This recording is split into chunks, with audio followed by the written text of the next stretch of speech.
Bote peuple congolais, bandeko ebele bozolanda biso de père et de mère. Bisika Bolzali, bozolanda Oyabino, arbitre du peuple Ousmane Mutombo. Tokobeta masolo ebele mukolo lelo bandeko ya ngai. Boza ebele ya koyoka. Makamuza kata koleka na mboka na biso tokobeta masolo. Boza ebele ya koyoka nungu ezole kebele. Mais biso ba congolais de père et de mère. Bay o balanda l'arbitre du peuple, la vérité en face. Na yebisa kabino ke tokobeta masolo ya mboka oyo bato moso ko kimambangu. Parce que la vérité tu vas nous misa awo eko kimisa bato moso sombangu. Bo s'abonner ndenge bo continuer ko s'abonner. Bo continuer ko s'abonner bongo. Parce que binonde eza façon ya ko soutenir biso. Bo s'abonner na Congo Liberté TV. Pour être que bola na kamasolo ya mboka na biso na tango nyonso. Ngai ya beno arbitre du peuple Ousmane Mutombo na yaka pona kopesa bino information. Na yaka pona ko informer bino. En fait que bino na ngai to sangisa makanise sika moko pona ke mboka na biso kende liboso. Tango zola mukana tongo tala na telefone na Ousmane Mutombo alobi nini. Nini ezoda kata koleka na Kinshasa. Parce que les informations to pesa kabino tozwa kana ba kongomani nyonso baza libanda mboka baza na kati ya mboka na ba territoire babenga kabiso to sala ka synthèse to ko pesa yo pona yo oyeba mayo zakata koleka na mboka na biso to kolemba te ata ba menace de mort ezali ata ba attaque ezali bobibi sherbe okene bu mangaite bu makajo bu mangaite nazo so message bu makajo bu mangaite bu mashebe benga bu mangaite ngai tata Simo Kimbangu azana ngai esprit alimo bezana ngai esprit Tshisekedi wa mulu bezana nga na kati to bazana incarnation na bango baso protéger nga parce que ce que je fais eza o bango basala défendre la République démocratique du Congo, défendre notre nation. Seule mission que nous sommes nés au Congo, c'est pour défendre l'identité congolaise des pères et des mères. Biska pe ozabalengisa ote muto kolengisa moninga zatie mukolomboka zate biso so ba kolomboka. Quand tu es congolais de père et de mère, un étranger ne peut pas venir kosala ba mascarade te. Bandeko ya ngai masolo eza ebele ya kobeta na bino mukolo ya lelo soki na soko na bandako na bino c'est grâce à Mardoché oyo aza moko ya cameraman ye azala makambo nyonso ye aza partout mécanicien partout c'est carré terrible et il nous a permis quand même de kota bandako na bino ata téléphone awo baby ya wana pa Mardoché ko bongisa. OK bandeko ya ngai bolandi masolo so betama na liwa ya Sherbe Okindi awa lelo chaque jour il y a des révélations qui sortent dans liwa ya Sherbe. Na liwa ya Sherbe ba mitu ezo la kati ya kokwei ba décision sa kati ya kozwama parce que le gouvernement congolais, le président de la République a s'indigné na liwa ya Sherbe Okindi. Bazui mukanu ya kosala enquête mixte et transparente oye ko permettre que vérité salini eyebana.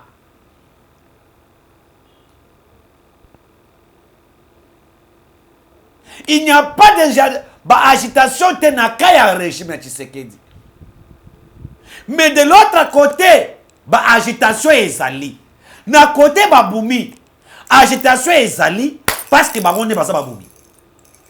Muboumi o yaza muboumi. Akon makanda agitation lorsque bato ya sa bango opération bakangi bango. C'est comme ça. Le gouvernement mokonza moka pesi bango ndakisa ba mettre une enquête terrible oye ko permettre que la traçabilité ya liwa ya Sherbe Okindi baye banani parce que babuma Sherbe Okindi pour conduire le régime à Tshisekedi. Pour dire Tshisekedi a tué. Ou bien en politique, bakoye ko bumayo pour intérêt ba tout moko boy.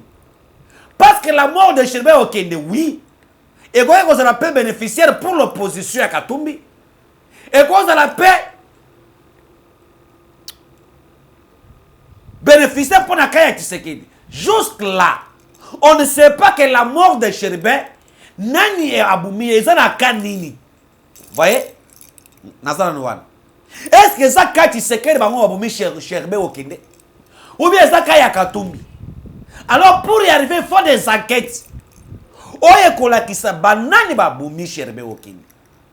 Et si nous allons loin, Tshisekedi allait tuer Okende pour nous bénéficier nini.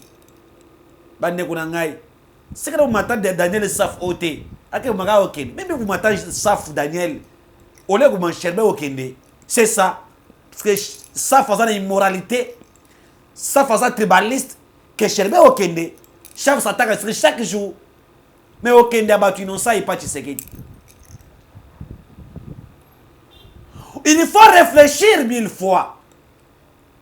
Maintenant, dans notre Sabino, il y a une agitation terrible. Nakaya bato ba yebi. Ah, bandeko ya ngai. Bona nangai bien.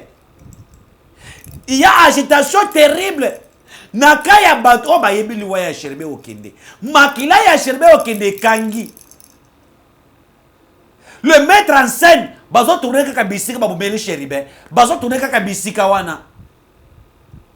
Mubumi ake musika tie. Azoika na lieu de crime.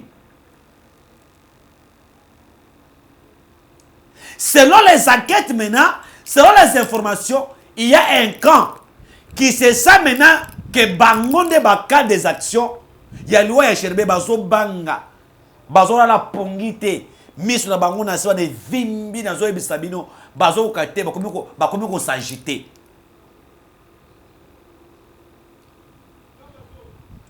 Voilà comment le gouvernement reste silence. C'est que dans le non ne parle même pas. Aucun ministre a fait ça avis à Makamo et Tali loi Shelbe Okende. Attendons les enquêtes. Parce qu'on sait que la mort de Shelbe Okende et Yananga Mwa Tshisekedi te. Aucun ministre n'en parle. Balobe baya ta enquête ebele ya ataba bozi ba mindele baya mbala moko kaka na conseil des ministres mbala moko la ministre ya justice asala ki appelle le gouvernement belge batina ba expert belge en matière baya. Ah, bozi bango les experts belges sont déjà ici, déjà na boulot na makamou tele Shelbe parce que l'appel a été fait par la ministre de la Justice a saigné le gouvernement belge dans collaboration bilatérale. Ok. L'Afrique du Sud, déjà, ces hommes sont déjà ici. Hein? Monesco, Bazali, Awa.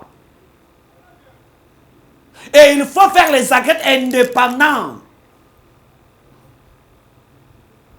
Pour nettoyer la mort de Shelbe Okende Kiwapi. Ça, ce que tu sais que Félix Azalaki coupable ya libola ya Okende. Mbele ba fungulu brechwana te. Mbele ba senga enquête wana mixte et transparente. Hein? Là je vous informe ça. Mbele ba leki ba fana banda kuna bango ba étouffer yango. Parce que tant Kabila Boumaki Chebeya, il n'a pas même autorisé une enquête indépendante. Tant Chebeya Bazana Bazana qui tué par le régime Kabila. Et le régime Kabila va te la condimenta enquête mon côté Salim. Ah, oui bien, moi bien. Attends une minute à silence, c'est ça qui est observé dans le gouvernement à l'époque. Parce que il y a makela wana bazana bango. Bango ne ba commanditaire. Bango.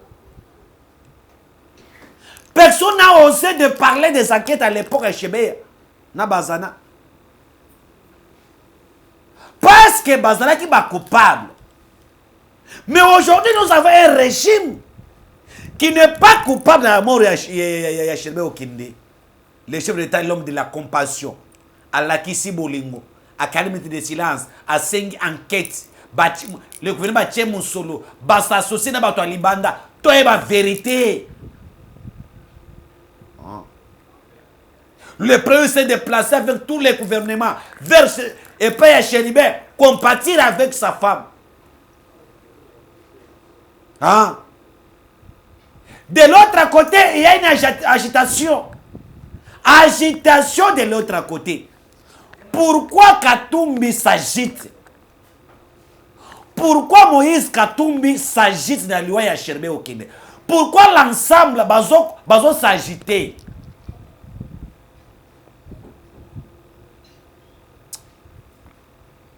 Awa déjà bakosala autopsie ya Cherbe au Kenya. L'autopsie. Tala. Ba yaya bazuwa mi basala ki fuck up. Ils ont mal fait le coup. Bazaba spécialiste T.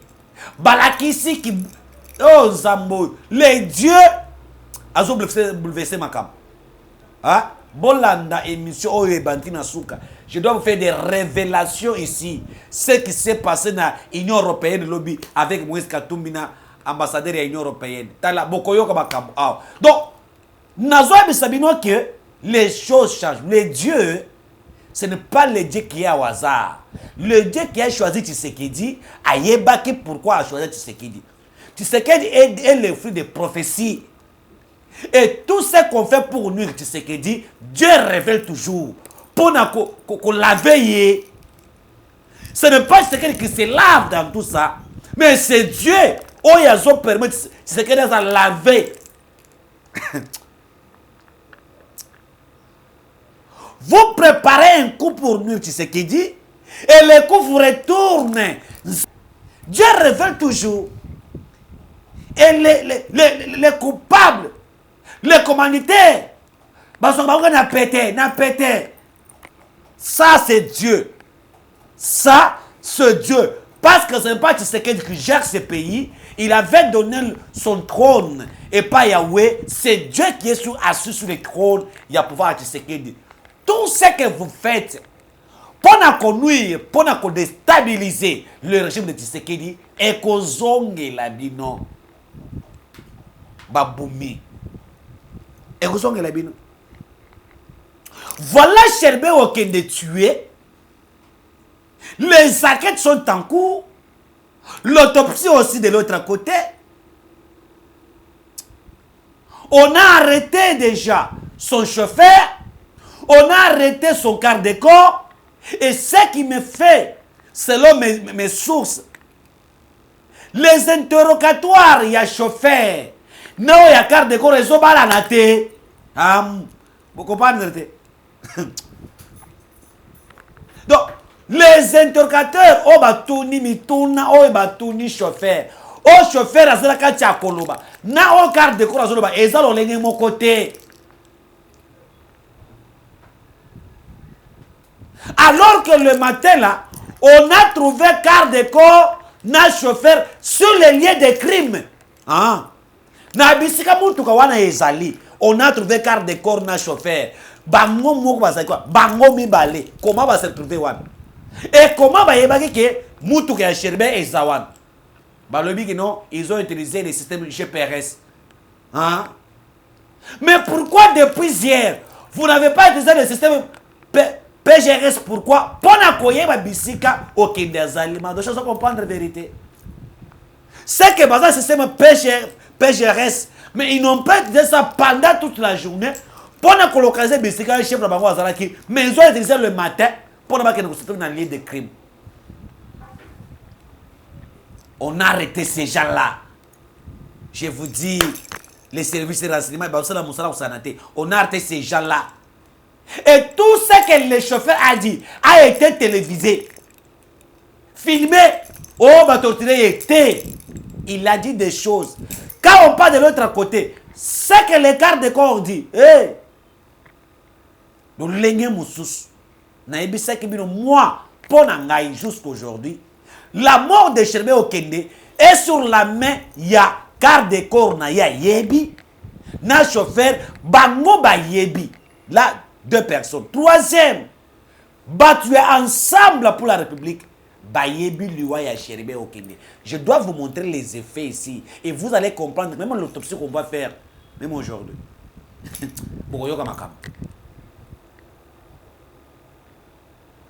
Parce que le projet à Cherbet qui nous a posé 16h2.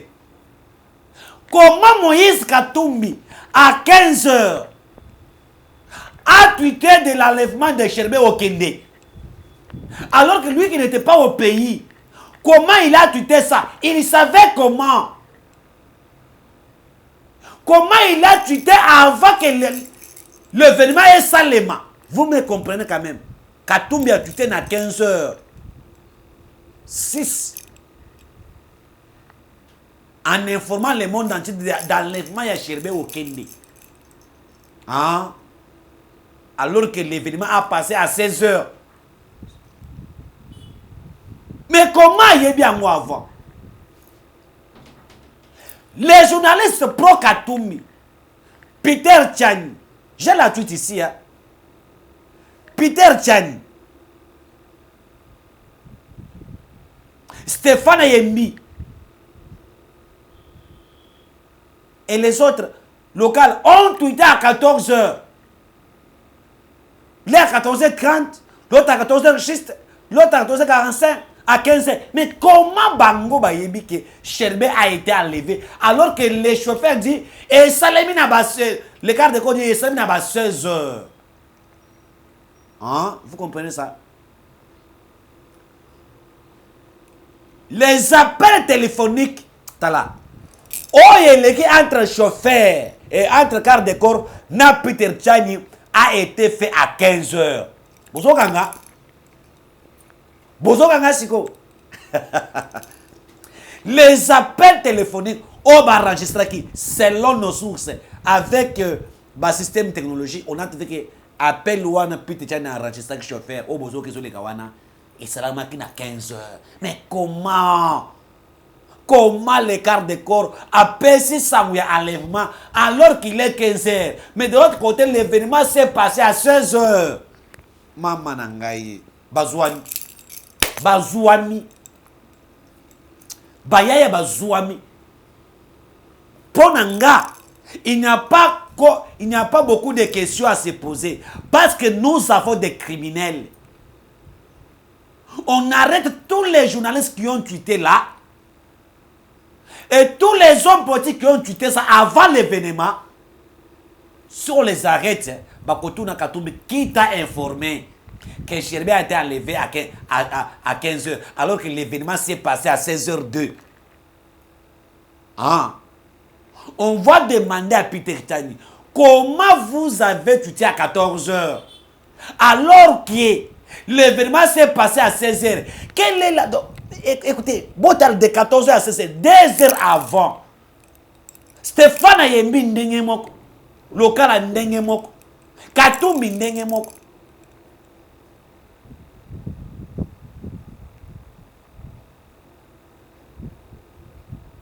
Soit qui batouni bango metuna wana nyet bloqué, bayebi. C'est-à-dire que selon moi, Cherbet a été enlevé avant que Erwana Bango Bayebaki.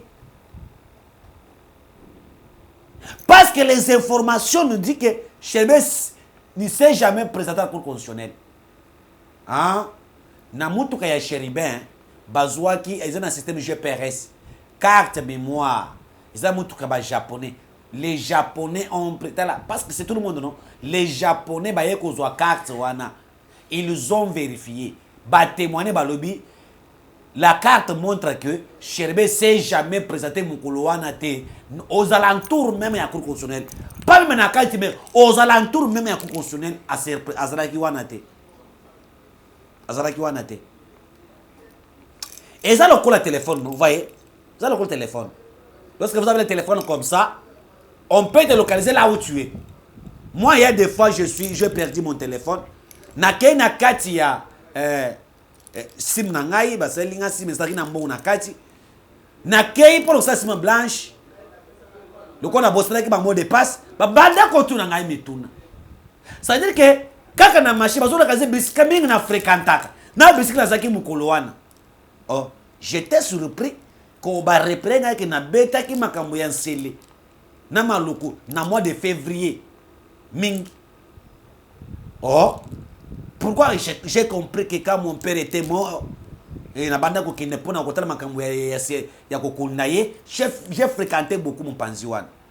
Ah, l'appareil avait localisé bisika na banda ko tamusana ye.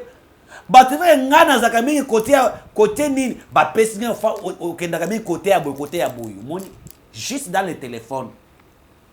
Et aussi ah ici. Hein, ici. C'est-à-dire qu'il y a des systèmes où il y a qui est cher, mais c'est jamais présenté par là.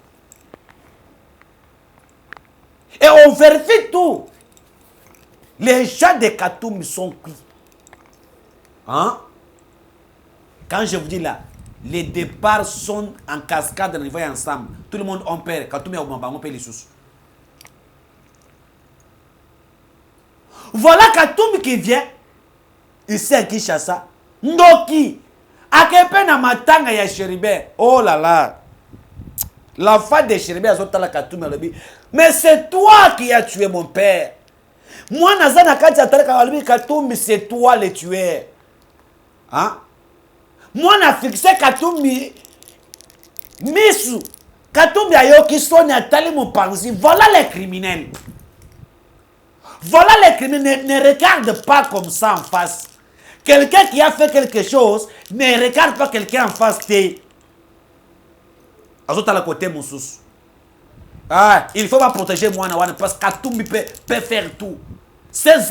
La famille de Chéribert doit être protégée parce qu'il connaît la vérité.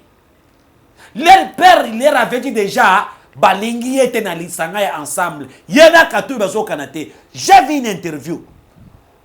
Que Kamita to acquise le régime. Que Baone Bazo Bazar Minduki. Batoni Kamita to passe journaliste que mais vous avec Chéribert ok, il n'y a pas de bonnes relations dans l'ensemble. Kamita to Aseki. Alors, comme il n'y a pas de bonnes relations, vous pensez que c'est l'ensemble qui a tué Chéribert Okende. Amitié qui est Moko. J'ai cette vidéo là ici. Makambo Bistrobaka, vérité. Ça, c'est rien que la vérité. Bakoué na liboulou. Dossier Chéribert Okende, Bakoué na liboulou. Dieu a fait grâce. Tellement que là, Chéribert Kangi, Bangono son Kinshasa, mon tour, mais Kinshasa zaté. Tous les services de renseignement, tous les services de migration sont informés de vérifier à Nabamaï, Naba frontière, que ces gestes ne sont pas Kinshasa. À l'aéroport, comment on a noté les enquêtes d'abord. La femme de Chéribert qui ne regarde Katoumi n'a pas voulu me regarder Katoumi. C'est toi le tueur. Les criminels est toujours sur les liens de crimes. Je l'ai vu là-bas chez Chéribert, il faut signer lettre. Hypocrisie. Et Bazo s'est précipité. Et Bazo après a coupé sa moussolo, va engager un cabinet américain, va y faire l'investigation. Messieurs, est-ce que le gouvernement congolais a refusé, même si vous faites descendre Dieu au ciel, même si H. Gabriel vient, on dirait que c'est Katoumi. Mais si même Dieu dit aujourd'hui que c'est Katoum qui a tué Chéribert Okende, Katoum n'acceptera pas. Et beaucoup n'y maté. Même si Dieu fait les enquêtes, il dit c'est toi Katoum. Katoum a côté là qu'on y mangoté. À côté là qu'on y mangoté. Voilà comment ils ont tué Chéribert Okende. Bazo s'agiter. Tokocha musol o muntu akozwa botoze topese mo muntu akoyeba muntu abomi Chéribert. Vous agitez pourquoi? L'agitation de l'autre camp. Voilà comment il s'agite. Comment il va désinformer information. Gardez calme. Les enquêtes nous dira Nanya abomi Chéribert. Parce qu'on a déjà les gens arrêtés. Katumbi était hier. Bandeko yangai. Bazala kilobi na ambassadeur ya Union Européenne. Taba komikuna babisa ambassadeur non Tout ça na posa bosunga biso l'Union européenne, bosunga biso pour enquêter sur l'ambassade de OK. Qui sont le présumé coupable que vous pointez les doigts? C'est le gouvernement. C'est le gouvernement. Est-ce que vous avez des preuves que c'est le gouvernement? Regardez mon nom. T'as la monde les amas comme moi. On les a black terre. Ayebisi bango, OK. Où est le chauffeur? Oh, le chauffeur a été arrêté. Donc, oh là là. Donc, ambassadeur a mis quoi dans mon tour? Où est le garde de corps? Non, il a été aussi arrêté. Bisque Bazali. Oh, ambassadeur Kwanzi Moto. Alors, mais, ambassadeur, mais comment vous avez su que Chelbe a été enlevé avant l'heure avant l'heure qu'on nous a informé, il y a événement. Tout le monde nie. Katumbi silence. Bato Katumbi silence. Et Babane Kolé Mounou. Oh, c'est que nous voulons, aidez-nous, que nous devons marcher. Aidez-nous. Mais tout le monde est ambassadeur, le bien bouché, nous, il n'y a pas d'autre chose à faire. Hein. Parce que les gens qui les complices sont déjà arrêtés. Mais nous allons s'appuyer dans cette enquête, mais la vérité. Babemi Wana, depuis Babemi et pas, il y a l'ambassade de l'Union européenne, Bazana agitation, ça ne peut pas se comprendre. Même l'Union européenne a dit que c'est vous, c'est vous qui êtes le commanditaire. Pas blague, monsieur. Pas blaguer. Voilà, Bandeko Yangai. Le cas de Katou commence à s'agiter. J'ai d'autres sortes que certaines personnes veulent démissionner là-bas. Je ne sais pas ça. J'ai vu que Negujakinda, la Kimi Katoumi a démissionné. A lui que lui, il a peur qu'on puisse le tuer aussi. Je ne sais pas si c'est vrai. Il paraîtrait que certaines informations circulent comme ça dans des réseaux sociaux et il faut les vérifier. Hein? Moi-même, j'ai vu aussi, dans des centres, je n'ai pas vu la présence de Jakinda là. Oui, oui. Je n'ai pas vu la présence de Jakinda. Bon, vérifier ma photo, non. Même ma image, Jakinda Lazate. Mais alors, c'est lui qui est le numéro 1 de la jeunesse. Nakata Kishasa, oui. On ne sait pas. Il faut faire des enquêtes. Les Congolais de père et de mère, c'est nous la faute, il revient à nous. Et il faut que les étrangers, ils viennent pour tuer, pour détruire. Bandeko Yangai, dossier Chelbe Okende. Même les caméras de la CEP Congo avaient vu après les images. Ah, oui bien monté. On a tout vérifié dans la caméra constitutionnelle, il ne s'est jamais présenté là-bas. Va vérifier, jamais. Bah qu'on lande le numéro naïe. Les numéros localisent là où il y a la personne. Il ne s'est jamais présenté là-bas. C'est-à-dire que Chelbe a été déjà enlevé depuis 10 heures. Ce qui est chemise à Chelbe à Makila wana. C'est-à-dire que eza Makila c'est msikate. Eza muto sa kufu Makila et so kweya et c'est kangama na chemise c'est so kubimate. C'est-à-dire quand on tue quelqu'un à Oumeltan Webele, le chemise à Makila, donc ils ont aussi Makila Zobimate. Mais on a trouvé le véhicule là-bas, Nakati a monté dans le centre à Kolela. Même si Chelbe était tué à 5 heures, on allait voir quand même que oui. Namutu ka Chelbe, ata Makila Izate. Baboumien Nassé, pantalon à Chelbe Izate na Mabele, se sont battus jusqu'à ce que Babete Massasi. Vous comprenez?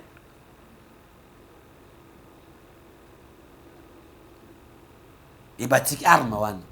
Non, ça c'est mystique. Merci Bandeko Yangai.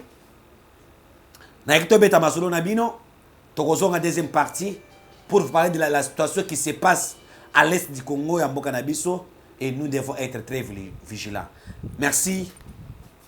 Bangune Mboka tokanga bango. Makila Chelbe sakata kokanga et bando ki bango wana bokanga bango. Avec Dieu, nous vaincrons.